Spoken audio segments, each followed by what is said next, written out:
You wake up already tired. Not the kind of tired that sleep fixes. Not the kind that a weekend solves. It's a deeper exhaustion, an ache beneath your thoughts, like the battery of your inner life never fully charges. You go through the motions. You answer messages. You show up. You perform competence. And from the outside, nothing looks wrong. But inside, something feels finished. You're not desperate. You're not dramatic. You're not even particularly sad. You're just tired of existing. Tired of maintaining. Tired of carrying the invisible weight of being okay. Tired of having to want things. You still laugh at the right moments. You still care. You still function. And that's what makes it so confusing, because the world keeps telling you that if you're functioning, you must be fine. But you know the truth, you're surviving, not living. Here's the paradox at the center of this experience. The very skills that once kept you safe, self-control, emotional regulation, responsibility, vigilance, are now the reason you feel empty. What saved you then is slowly sabotaging you now. You learned how to be strong before you learned how to be soft. You learned how to endure before you learned how to receive. You learned how to stay composed before you learned how to rest. And now, life feels like an endless obligation with no emotional salary. This video is not about hopelessness. It's about understanding. Because when exhaustion becomes existential, it's not a personal failure, it's a psychological pattern. And patterns can be seen. And what can be seen can be softened. People who are tired of existing are not lazy, broken, or ungrateful. Psychologically, they are often over-adapted nervous systems, minds that learned too early that survival depended on staying regulated, useful, and non-burdensome. Let's name what's happening. Hypervigilance. Hypervigilance is the nervous system's habit of staying on high alert. It's the internal radar that never turns off. Even in calm moments, your body is scanning, am I safe? Am I doing enough? Am I about to disappoint someone? Hypervigilance is exhausting because it burns energy even in stillness. Rest doesn't feel restorative because your system doesn't fully believe it's allowed to rest. Parentification. Many people who feel tired of existing were emotionally parentified as children. This means they learned, explicitly or implicitly, that their role was to be mature, responsible, or emotionally stable for others. You didn't get to be messy. You didn't get to be needy. You didn't get to fall apart safely. So you learned to hold everything together. And now, adulthood feels like a continuation of a job you never applied for. Default mode network fatigue. Neurologically, the default mode network, DMN, is the part of the brain active during self-referential thinking, rumination, identity, meaning. In people with chronic emotional stress, the DMN becomes overactive, constantly asking, what's wrong with me?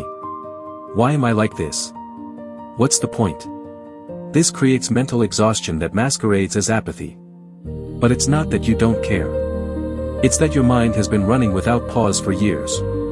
Imagine an engine that never shuts off.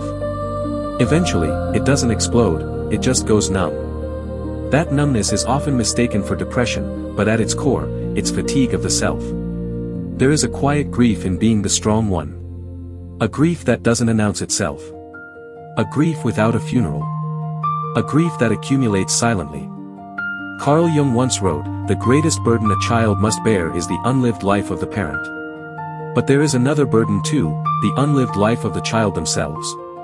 When you grow up too soon, parts of you stay unfelt. Unexpressed. Unplayed. And those parts don't disappear, they wait. They press gently from the inside, asking to be lived. This is the emotional cost. You sacrifice spontaneity for stability. Authenticity for belonging. Rest for reliability. And now, every small decision feels heavy. Every obligation feels louder than it should. Even joy feels like work. The core fear underneath this pattern is not death, it's collapse. The fear that if you stop holding everything together, something will fall apart. That rest will invite chaos. That softness will invite loss. So you keep going. You keep performing existence instead of inhabiting it. This is why simple pleasures feel complicated. Why vacations don't help. Why motivation advice feels insulting. You don't need more discipline, you've already mastered endurance. What you've never been taught is how to lay the armor down. These patterns don't stay abstract. They shape daily life in precise, recognizable ways. You might recognize yourself here. 1. In relationships, you become the emotionally stable one. The listener. The fixer. You attract people who need holding, but you struggle to receive care without guilt. 2. At work, you are reliable to a fault. You overfunction. You don't rest unless you're exhausted. Success feels empty because it never addresses the underlying fatigue.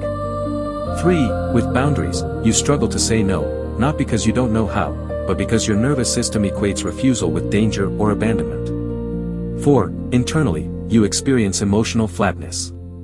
Not sadness, but a muted palette of feeling. Life feels grayscale, even when things are good. 5. With desire, you struggle to want things. Goals feel arbitrary. You ask, what's the point, not from nihilism, but from depletion. 6. With rest, rest feels restless. Stillness brings discomfort. Silence amplifies the tiredness instead of soothing it. These are not personality traits. They are coping strategies, learned responses to environments where being composed was safer than being authentic. The beginning of healing is not fixing these traits. It's witnessing them without judgment. Naming them. Letting them be patterns instead of identities. You don't say, I am broken. You say, this is how I learn to survive. That shift alone creates space. Healing for people tired of existing is not about becoming more productive, positive, or grateful. It's about reclaiming permission. Permission to be unfinished. Permission to be soft. Permission to need. Practically, this often begins with inner child reparenting, learning to offer yourself the emotional conditions you never had, safety without performance, care without earning. It continues with shadow work, meeting the disowned parts of you, the tired one, the angry one, the needy one, not as problems, but as messages. And perhaps most radically, it involves choosing softness in a world that rewarded your hardness. Softness is not weakness. It is regulation. Softness is not collapse. It is repair. As the philosopher Simone Weil wrote, attention is the rarest and purest form of generosity. Give that attention inward. Not to fix yourself, but to finally listen. You were never meant to endure life alone. You were meant to feel it. If this resonates, share it with someone who's quietly carrying too much. Subscribe if you want more explorations like this, not to change who you are, but to help you come home to yourself. You don't need to be fixed. You need to be met. And that meeting, slow, compassionate, honest, is how existence begins to feel like living again.